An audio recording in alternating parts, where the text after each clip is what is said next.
ఈనాటి అద్భుతమైన కార్యక్రమంలో మన టీటీడీ గో సంరక్షణశాలలో అదేవిధంగా అధికారికంగా మనం మొక్కలు నాటుతున్నాం. చక్కగా 10 బావులు కలిస్తే ఒక చెరువుతో సమానం, 10 చెరువులు కలిస్తే ఒక నదితో సమానం, 10 నదులు కలిస్తే ఒక సముద్రంతో సమానం, 10 సముద్రాలు కలిస్తే ఒక సుపుత్రునితో సమానం, 10 మంది సుపుత్రులు కలిస్తే ఒక మొక్కతో సమానం. ఆ మొక్కను నాటిన ఒక్కడు 1000 మంది డాక్టర్లతో సమానం.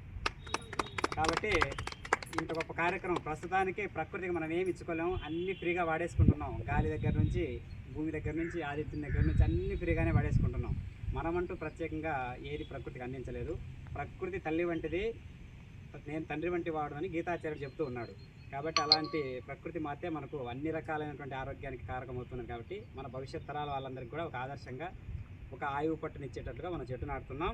అందరూ ఒకసారి చేయనండి. సియాపతి రామచంద్రకి, రాధేపతి కృష్ణచంద్రకి, గౌరీపతి చంద్రచూడుకి, పవన సుత హనుమాన్కి, పవన సుత హనుమాన్కి, తపోవన జ్ఞానానందకి, తపోవన జ్ఞానానందకి, సియాపతి రామచంద్రకి. మొక్కలు నాటిన మీ అందరికీ వేదం వందే జగద్గురు.